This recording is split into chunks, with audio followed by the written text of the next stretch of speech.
پھر اللہ تبارک و تعالیٰ نے اسے شہادت عطا فرمائی، وہ شہید ہو گیا۔ یا رسول اللہ صلی اللہ علیہ وسلم، آپ نے کل اعلان فرمایا ہے کہ احد کے لیے جانا ہے، اور رات ہی کو میرا بیٹا مجھے خواب میں ملا ہے، اور میں نے دیکھا ہے وہ تو جنت کی نہروں کے قریب سیریں کر رہا ہے، اور مجھے کہہ رہے ابا جی جلدی آ جائیں، یہاں مل کے رہیں گے، مل کے وقت گزاریں گے۔ یا رسول اللہ صلی اللہ علیہ وسلم، میں بے چین ہو گیا ہوں اس کے پاس جانے کے لیے، دعا فرمائے اللہ مجھے بھی شہادت عطا فرما دے، اللہ مجھے بھی شہادت دے دے۔ صحابہ کہتے ہیں اس کی عجیب، اس کا دعا کرانے کا، ہم نے تو دیکھا تھا لوگ دعا کرانے آتے ہیں کوئی مصیبت کے لیے، کوئی پریشانی کے لیے، کوئی آزمائش کے لیے، کوئی بیماری کے لیے۔ یہ مصطفیٰ کریم کے صحابہ کا بارگاہ خداوندی پر اعتماد، توحید باری تعالیٰ پر نظر، کہ وہ کہتے ہیں ہم تو اللہ کے لیے جان دینے کی دعا کرانے آئے، دعا کریں اللہ ہمیں اپنے رستے میں شہادت کی موت دے۔ صحابہ کہتے ہیں نبی پاک نے دعا فرمائی، پھر ہم نے حضور کی دعا کو قبول ہوتے بھی دیکھا، ہم نے اپنی آنکھوں سے مصطفیٰ کی دعا کو قبول ہوتے دیکھا، ہم نے جناب خزیمہ کو احد کے میدان میں شہید ہوتے دیکھا، اور میرے رسول پاک صلی اللہ علیہ وسلم کے صحابہ ان کی طرف دیکھتے تو رشک کرتے، فخر کرتے، کہتے دیکھو یہ وہ غلام ہے جو حضور سے دعا لے کر کے دنیا سے گیا۔ آج جو لوگوں کا مرنے کو دل نہیں کرتا، آج بڑی بڑی بلڈنگیں بناتے ہیں، بڑی بڑی عمارتیں کھڑی کرتے ہیں، بڑی بڑی جائیدادیں بناتے ہیں، ہر بینک میں اکاؤنٹ کھلواتے ہیں، سرمایہ، پیسہ، دنیا داری بناتے ہیں، تعلقات بناتے ہیں، سیاسی سماجی رشتے، دنیا داری کے جھوٹ کے ناطے۔ توحید باری تعالیٰ پر جب اعتماد ہوتا ہے تو انسان جس رشتے کو مضبوط کرنا چاہتا ہے وہ یا خدا کا رشتہ ہوتا ہے یا محمد مصطفیٰ کا رشتہ ہوتا ہے، باقی تو پھر اس کی توجہ ہٹ جاتی ہے توجہ، پھر وہ یہ دیکھتا ہے کہ خدا رسول کے ساتھ رشتہ کس طرح مضبوط ہو سکتا ہے۔ میرے بھائی، توحید باری تعالیٰ اللہ کے رستے میں مرنے کا جذبہ دیتی ہے، راہ الہی میں نکلنے کا شوق پیدا کرتی ہے۔ اللہ تبارک و تعالیٰ کی توحید جب تو کامل طور پر مانتا ہے پھر تیرا آگے بڑھنے کو دل کرتا ہے۔ حضرت سیدنا انس بن مالک رضی اللہ تعالیٰ عنہ فرماتے ہیں، الترغیب والترہیب میں حدیث مبارکہ موجود ہے، فرماتے ہیں احد کے میدان میں یا اس کے علاوہ کوئی ایسا موقع تھا کہ ایک صحابی حضور کی بارگاہ میں آئے، عرض کرنے لگے یا رسول اللہ صلی اللہ علیہ وسلم، ایک تو میں غریب ہوں، دوسرا میری شکل صورت خوبصورت نہیں، تیسرا میرے وجود سے بدبو نکلتی ہے، کوئی میرے قریب نہیں بیٹھتا، اگر میں اللہ کے رستے میں جہاد کروں، اپنی راہ خدا میں جان دے دوں، تو بتائیے میرا رب مجھے کیا عطا کرے گا؟ تو نبی پاک نے فرمایا اگر تو شہید ہو گیا تو سارے دروازے کھل جائیں گے جنت کے، سیدھا جنت میں جائے گا۔ یقین کامل دیکھیے، احد کے میدان میں تلوار پکڑی، جہاد کیا، شہید ہو گئے۔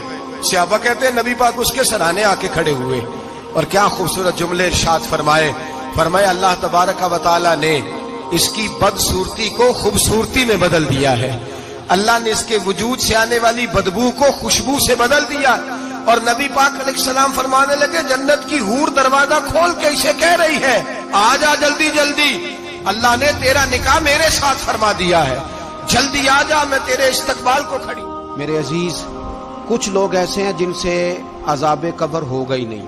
میرے رسول کریم صلی اللہ تعالی علیہ وسلم نے ارشاد فرمایا کہ جو اللہ کے رستے میں شہید ہو گیا، یہ سنن نسائی میں موجود ہے، اسے عذاب قبر نہیں ہوگا، بلکہ ایک حدیث میں تو فرمایا حساب کتاب ہی نہیں ہوگا، اللہ بغیر سوال جواب کے جنت عطا فرما دے۔ کچھ لوگوں کو لوگوں کی بخشش پہ بھی مسئلہ ہی بنتا ہے کہ کوئی بخشا نہ جائے۔ اور ایک صاحب کہہ رہے تھے جی یہ کیا معاملہ ہے کہ جمعے کو بندہ مر گیا یا فلانا ہو گیا تو اس سے حساب کتاب نہیں ہوگا، اتنے بڑے جرم لوگوں نے اتنے پاپ، اور جمعے کو مر گیا تو بخشا جائے گا۔ تو میں نے کہا جرموں کا بھی اسے حساب اللہ لے لے گا، لیکن میاں حساب کتاب کی ڈیوٹی نہ اللہ کی ہے تو بہتر یہ ہے کہ اسی کے ہاتھ میں رہے، تو نہ اپنے ہاتھ میں لینے کی کوشش کر۔ سنن ترمذی کی حدیث، ہمیں پتہ نہیں کیا مصیبت ہے، ہمیں پتہ نہیں کیا مسئلہ ہے۔ ایک جنازے سے میں نکلا، آپ یقین کریں کبھی کبھی کلیجہ پھٹ جاتا ہے، میں ایک جنازے سے نکلا تو میرے ساتھ ایک بندہ جنازہ پڑھ کے نکلا تو کہنے لگا جی پیر صاحب دیکھیں آج کتنی دنیا آئی ہے، حالانکہ یہ بندہ اس طرح کا تھا، اس طرح کا تھا، اس طرح کا تھا۔ میں نے اسے کہا یار تجھے تو فکر ہی لگ گئی ہے کہیں جنت میں چلا ہی نہ جائے. تو اس طرح کرنا جنت کے دروازے کے سامنے کھڑے ہو جانا ڈنڈا لے کے کہ میں نے نہیں جانے دینا. شرم آنی چاہیے ہمیں. اللہ فرماتے ہیں جنت اتنی چوڑی ہے جتنے زمین و آسمان ہے, اس کی چوڑائی زمین اور آسمان کے برابر ہے. تو ہم تو اپنے علاوہ کسی کو جانے نہیں دینا چاہتے جنت میں. اور بس کریں, جنت خدا کا فضل ہے, اور اللہ فرماتے ہیں میرا فضل میں جسے چاہتا ہوں عطا کرتا ہوں. یہ سنن ترمذی کی حدیث, اور اس کے راوی حضرت عبداللہ ابن عمر رضی اللہ تعالیٰ عنہ. نبی پاک علیہ السلام نے فرمایا جو مسلمان جمعے کے دن یا جمعے کی رات کو فوت ہو اس کو اللہ تعالیٰ قبر کی آزمائش سے محفوظ رکھتا ہے. جو جمعے کی رات فوت ہو جائے یا جمعے والے, یعنی جمعے رات اور جمعے کی درمیانی رات چلا جائے یا جمعے والے, تو اللہ اسے عذاب قبر سے. تو میرے عزیز, جو بندہ شہید ہو اس سے عذاب قبر نہیں ہوتا. جو آدمی جمعے کے دن یا جمعے کی رات چلا جائے اسے بھی عذاب قبر نہیں ہوتا. اور میرے رسول کریم صلی اللہ تعالی علیہ وسلم نے فرمایا جو بندہ ایک دن اور ایک رات, یہ حدیث صحیح مسلم میں, سنن ترمذی میں, مصنف عبد الرزاق میں موجود ہے, ایک دن اور ایک رات اللہ کی رضا کے لیے اسلامی سرحد پہ پہرا دے. میں اور آپ سوئے ہوئے ہیں, لیکن وہ لوگ جو فوجی بارڈروں پہ کھڑے ہیں, دیکھو مدینے والے محبوب کس کس پہ کرم فرماتے ہیں. ساری عمر نہیں, 24-25 سال کی سروس نہیں, فرمایا ایک دن اور ایک رات اللہ کی رضا کے لیے جو اسلامی سرحد پر پہرا دے, مسلمانوں کو کافروں سے بچائے, رب اسے عذاب قبر نہیں دے گا, اسے اللہ تعالیٰ اپنے فضل سے معاف فرما دے گا. ایک رات اور ایک. آپ کیا سمجھتے ہیں کہ ان فوجیوں کی کوئی چھوٹی شان ہے, ان کا کوئی چھوٹا مرتبہ ہے؟ ایک دن اور ایک رات اگر یہ پہرا دیں تو اللہ انہیں اتنا انعام عطا کرتا ہے. اسی طرح سن لو, یہ ذرا غور سے سننا, ابن ماجہ کی حدیث, اور اس کے علاوہ مسند ابو یعلا میں موجود حدیث کے راوی حضرت ابو ہریرہ رضی اللہ تعالی عنہ, حضور صلی اللہ تعالی علیہ وسلم نے فرمایا جو شخص بیماری سے فوت ہوا, قربان جاؤں میرے محبوب نے بیماری کا نام ہی نہیں لیا, فرمایا کوئی بھی بیماری ہو, فرمایا جو آدمی بیماری سے فوت ہوا اللہ اسے شہادت کی موت عطا فرمائے گا, اور وہ عذاب قبر سے اور قبر کے امتحان سے بھی محفوظ رہے گا. اور حضور فرماتے ہیں اس کو صبح اور شام جنت کے باغوں میں سے رزق دیا جائے گا. جو کسی بھی بیماری سے مرا, یہ لوگ بیماری سے مر رہے ہیں تو لوگوں نے اچھوت سمجھ رہے ہیں, اچھوت, یہ اچھوت نہیں ہے, اس لیے کہ لوارث نہیں, یہ خدا رسول کے ماننے والے ہیں. تم انہیں اچھوت کہہ رہے ہو اور مدینے والے رسول انہیں شہید فرما رہے ہیں. حضور نے فرمایا جو بیماری سے مرے شہید ہے, وہ قبر کے عذاب سے محفوظ رہے گا اور جنت کے باغوں میں سے اللہ رزق دے گا.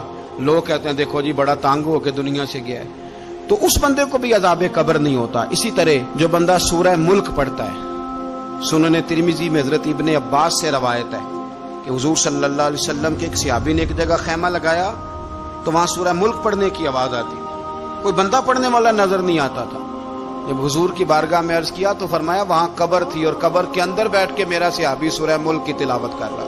اگر ہمیں خسرہ نمبر یاد ہو جاتا ہے نا اپنی جگہ کا, اور ہمیں پتہ ہوتا ہے کہ میرے والا حصہ کتنے کروڑ کا ہے, اگر ساری کہانیاں ہمیں یاد ہوتی ہیں تو سورہ ملک بھی ہمیں یاد ہو سکتی ہے.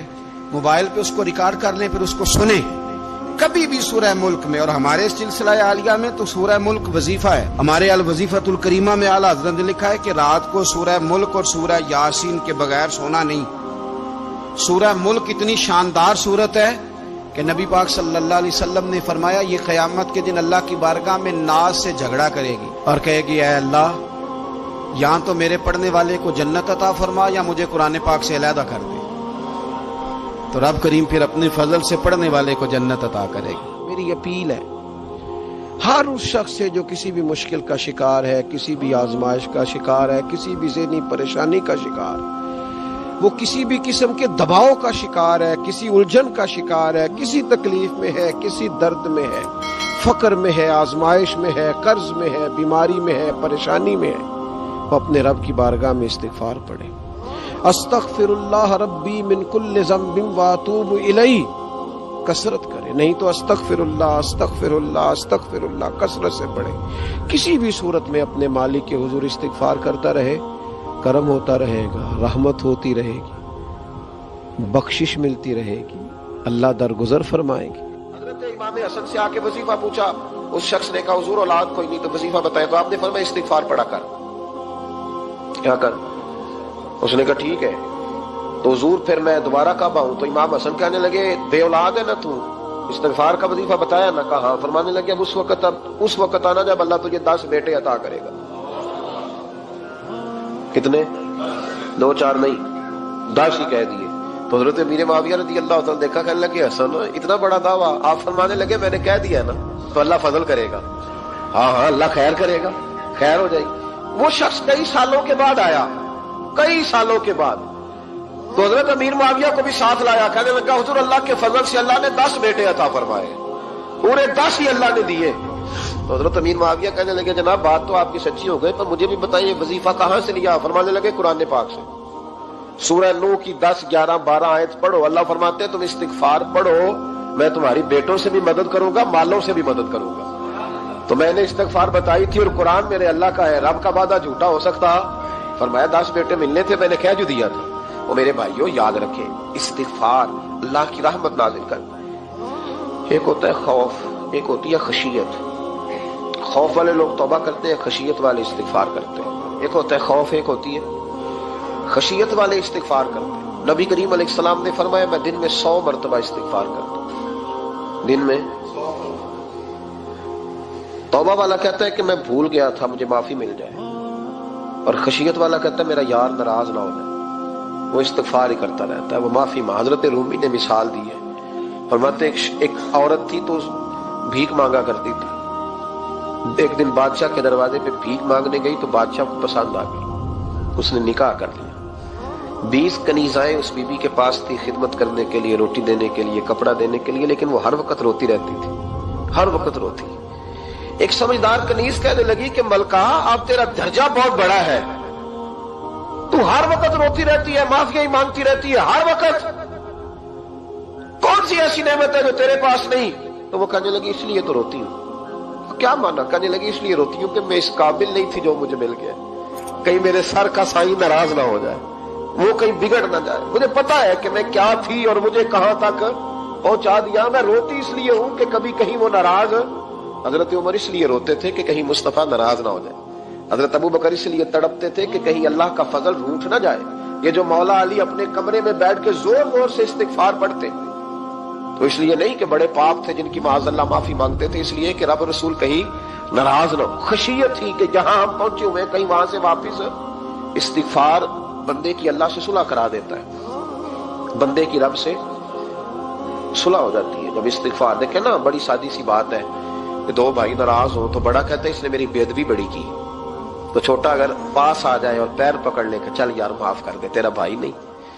پتہ کیا ہوتا ہے؟ صرف معافی نہیں ملتی، ہاں صرف معافی نہیں، چھوٹے نے بے ادبی کر دی، بڑے کو تکلیف ہوئی، بات جب آگے بڑھی نا تو بڑے نے شکوہ کیا، جب لوگوں نے چھوٹے کو سمجھایا تو چھوٹا جب معافی مانگتا ہے، ادھر دیکھو میری طرف، جب چھوٹا معافی مانگتا ہے نا اٹھ کے جاتا ہے اور بڑے کے پیر پکڑتا ہے تو میرا معاف نہیں کرتا، بڑا رو بھی پڑتا ہے، بڑا رو بھی پڑتا ہے، اور وہ کہتا ہے کہ وہ میں اور تو اماں کے پاس اکٹھے بیٹھتے، ایک باپ کی موٹر سائیکل پہ اکٹھے بیٹھتے، تو تیرا اور میرا رشتہ یار تو نے یہ کیوں؟ وہ جو آنسو نکلتے ہیں نا وہ درد ہوتا ہے، وہ کیف ہوتا ہے، وہ سوز ہوتا ہے، وہ لذت ہوتی ہے، وہ پیار ہوتا ہے۔ رب کہتا ہے تو معافی مانگ، انہو کان غفارا، تو معافی مانگ، میں تجھے معاف بھی کروں گا، تیرے اوپر رحمت بھی فرماؤں گا، تیرے اوپر کرم نوازی بھی کروں گا، تجھے نواز دوں گا، تجھے عطا کروں گا۔ حضرت موسیٰ کلیم اللہ علیہ السلام کا زمانہ مبارکہ تھا، قحط پڑ گیا، بارش نہیں ہوتی۔ ہم لوگ نا اب تو خیر ہمارے پاکستان میں تو ٹیبل ٹاک ہوتی ہے، ٹاک شو ہوتے ہیں، ہمارے ہاں تو پتہ کیا جاتا ہے کہ بارش ہو کیوں نہیں رہی، پھر اس پہ یہ ہوتا ہے کہ دھواں بڑا چڑھ گیا ہے، حالات بڑے خراب ہیں، فلاں ایسے ہو گیا قحط کا۔ ہم تو اسباب تلاش کرتے رہتے ہیں نا جی، پھوک بہت زیادہ ہے، فلاں چیز ایسے ہے، فلاں چیز ایسے، ہم تو یہ تلاش کرتے رہتے ہیں۔ وہ لوگ یوں نہیں کرتے تھے، وہ سیدھے جا کے مسلوں پہ بیٹھتے تھے، اس لیے کہ وہ کہتے تھے جب رب چاہتا ہے تو پھر کوئی چیز کسی چیز کو روک سکتی، وہ سیدھے مسلے پہ بیٹھتے۔ اعلیٰ حضرت فاضل بریلوی رحمۃ اللہ علیہ کے پاس ایک مولانا محمد حسین آئے، وہ فلکیات کے بڑے ماہر تھے، تو اعلیٰ حضرت نے فرمایا ذرا ستاروں کا حساب لگا کے دکھاؤ بارش کب ہوگی؟ کہنے لگا پورا مہینہ تو نہیں ہوگی۔ تو اعلیٰ حضرت رحمۃ اللہ علیہ فرمانے لگے کہو کہ میرا علم کہتا ہے مہینہ نہیں ہوگی، اللہ چاہے تو ابھی ہو سکتی ہے۔ کہنے لگا جی وہ تو ٹھیک ہے پر میرا علم، وہ جیسے روز لوگوں نے پیر نیٹ ٹو شہنشاہ صاحب نہیں کھولے ہوتے کہ بارش کب آئے گی، اور اس کی طرف نہ دیکھ، مصلے پہ بیٹھ، مہربانی کر مصلے پہ بیٹھ، اللہ کی بارگاہ میں حاضر ہو، اس سے معافی مانگ، اسے منا تاکہ وہ رحمت کی بارش۔ کہنے لگا جی میرا علم کہتا ہے، تو اعلیٰ حضرت فرمانے لگے پھر وہی بات، تو کہہ اللہ چاہے تو بارش ابھی، لیکن یہ جو اڑ گئے ہیں نا بیچارے، یہ اڑ ہی گئے ہیں، یہ جہاں الجھ گئے ہیں وہاں یہ لوگ الجھ گئے، اللہ ہمیں الجھنے سے محفوظ فرمائے۔ تو اعلیٰ حضرت اٹھے تو فرمایا ٹائم کیا ہوا ہے گھڑی پہ؟ کہنے لگا جی 12۔ تو اعلیٰ حضرت نے گھڑی گھمائی، اب کیا بج گیا؟ کہنے لگا 4 بج گئے۔ فرمانے لگے بج گئے نا 4؟ کہنے لگا جی آپ نے گھڑی گھما جو دی ہے۔ فرمانے لگے اللہ بھی جب چاہے تو ستارے گھما دیتا ہے، اللہ بھی ستارے گھما دیتا ہے بارش۔ کہنے لگا جی وہ تو ٹھیک ہے پر مہینہ نہیں ہو سکتی، اڑا ہوا بندہ اس کا کوئی علاج ہے جو اڑ جو جائے، اس کے لیے قرآن کہتا ہے وَإِذَا خَاطَبَهُمُ الْجَاهِلُونَ قَالُوا سَلَامًا، اسے سلوٹ کرو دور سے، اسے کو تو جان اور تیرا۔ کہنے لگا جی ہو نہیں سکتی پورا مہینہ۔ فرمانے لگے یار تو جا اپنا کام کر۔ وہ شخص کہتا ہے میں نے دروازہ کھولا اعلیٰ حضرت کا، کمرے سے باہر نکلا تو تیز بارش ہو رہی، واپس آیا تو میں نے کہا احمد رضا یہ عقیدہ کہاں سے لیا ہے؟ فرمایا دروازہ مصطفیٰ سے لیا ہے صلی اللہ علیہ وسلم۔ تو یاد رکھیں کہ اللہ کو منانا چاہیے، استغفار کرنا چاہیے۔ پھر غور کر لیں اس بات پر کہ وہ کتنا عظمت اور رفت والا شخص ہے جس کی اللہ کی نظر میں عزت ہے، جو اللہ کے ہاں قابل اکرام ہے، مالک کے ہاں۔ عزت، تعظیم اور توقیر یہ مسلمان کا خوبصورت عمل ہے، ان سے ایک اچھا اور خوبصورت معاشرہ جنم لیتا ہے۔ لیکن اگر بڑوں کو تکلیف دی جائے، بزرگوں کی بے ادبی کی جائے، معاشرے میں بگاڑ بھی پیدا ہوتا ہے اور بدصورتی بھی پیدا ہوتی ہے، بدصورتی پیدا ہوتی ہے، بدبو پھیلتی ہے، اس سے معاشرے کا حسن مان پڑتا ہے۔ بڑوں کو تکلیف نہ دے، آزمائش میں مبتلا نہ کرے۔ جس کو اللہ تبارک و تعالی نے ہم سے بڑا کیا ہے، علم میں کیا ہو، عمل میں کیا ہو، تقوی میں کیا ہو، یا ویسے ہی دین کے اندر اس کی داڑھی سفید ہو گئی، اس شخص کا اکرام کرے، اس کو عزت دے، اس کے ساتھ ادب والا معاملہ کرے۔ یہ چیز سنوارتی ہے مسلمانوں کو۔ آج کل بے ادبی عام ہو گئی ہے، معاشرے میں زیادہ پاورفل وہ لوگ ہیں جن کی زبانیں زیادہ لمبی ہیں، جو عزتیں زیادہ اتارتے ہیں، لوگ ان سے زیادہ ڈرتے ہیں، اپنے آپ کو ان لوگوں نے بڑا پاورفل سمجھنا شروع کر لیا۔ بلکہ بدتمیزوں کی ایک اچھی ٹیم تیار کر لی جائے تو انسان بہت بڑا اونچا عہدہ بھی حاصل کر سکتا ہے، معاذ اللہ تعالی۔ یہ رواج اچھا نہیں، یہ انداز درست نہیں ہے، یہ طریقہ کار، یہ خوبصورت لوگوں کا طریقہ نہیں، یہ حسین معاشروں کا یہ انداز نہیں ہے۔ یعنی قومی سطح کے لوگ جو دنیا کے اندر کسی ملک کی نمائندگی کریں، وہی اگر ایک پریس کانفرنس اور گھنٹے کے بعد دوسری پریس کانفرنس، فلانے نے کیا وار تو دوسرے نے دیا جواب، تو یہ انداز مہذب قوموں کا نہیں ہوتا، اس سے امیج خراب ہوتا ہے۔ یہی انداز اب ہمارے گھروں میں چلتا ہے، کسی کی ایک بات پر جب تک سامنے والا 11 باتیں نہیں کرتا اتنی دیر تک اس کی روح کو، اس کے دل کو تسلی نہیں ہوتی۔ یہ چیزیں عروج پکڑتی جا رہی ہیں، بزرگ تکلیف میں ہیں، بڑے درد میں ہیں۔ میں نے پہلے بھی ایک دفعہ عرض کیا تھا، ایک بزرگ مجھ سے کہنے لگے کہ آپ دعا کریں میرے بیٹوں کو اللہ نرمی عطا کر دے، وہ بولتے نہیں ٹھیک، ان کا لب و لہجہ صحیح نہیں ہے۔ تو میں نے ان سے کہا کہ بزرگوں جہاں تک میں جانتا ہوں کوئی ایسی بات ہے تو نہیں۔ تو وہ کہنے لگے کہ جس طرح آپ سمجھتے ہیں نا، ہمارے رشتہ دار بھی اور اہل علاقہ سارے یہی سمجھتے ہیں، پر میں تکلیف میں ہوں، میری بیوی تکلیف میں۔ میں نے کہا کہ پھر آپ یہ اتنی زیادہ پردہ پوشی کس بات کی؟ تو وہ کہنے لگے کہ ڈرتا ہوں، اگر لوگوں کے سامنے ہم بات کرتے ہیں تو لوگ کہتے ہیں کہ تم نے تربیت نہیں صحیح کی، اگر میں بات کرتا ہوں تو لوگ مجھ پہ شک کرتے ہیں، کہتے ہیں تو نے رزق نہیں صحیح کھلایا، تو میں درد میں رہتا ہوں، کپڑا اٹھاؤں گا تو میرا اپنا بدن برہنہ ہو جائے، یار وہ کتنی تکلیف میں ہے باپ جو اپنے سگے بیٹے سے بات نہیں کرتا کہ پتہ نہیں کہاں سے بولے گا، کیا جواب دے گا میری بات کا، یعنی ڈرتا ہے، سہما ہوا رہتا ہے۔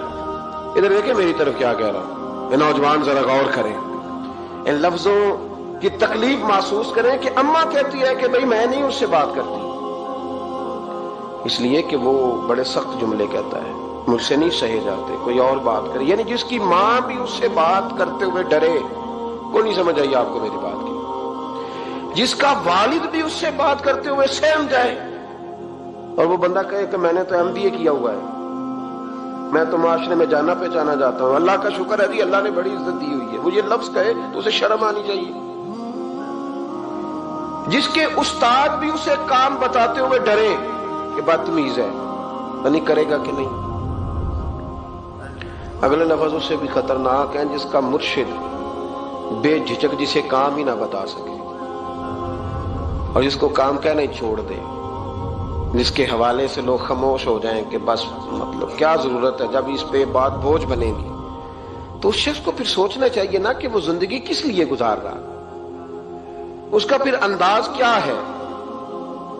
بزرگ جن کی وجہ سے تکلیف میں ہو، آزمائش میں ہو، درد میں ہو، اور یار جو آدمی نیک ہو رب فرماتا ہے اس کا تو میں حیا کرتا ہوں، اللہ کہتا ہے اس کی تو میں قدر کرتا ہوں، میں اس کی۔ دیکھیں نا میرے نبی کریم صلی اللہ علیہ وسلم نے فرمایا جب سفید داڑھی والا شخص قبر میں جاتا ہے، یہ ترمذی کی حدیث ہے،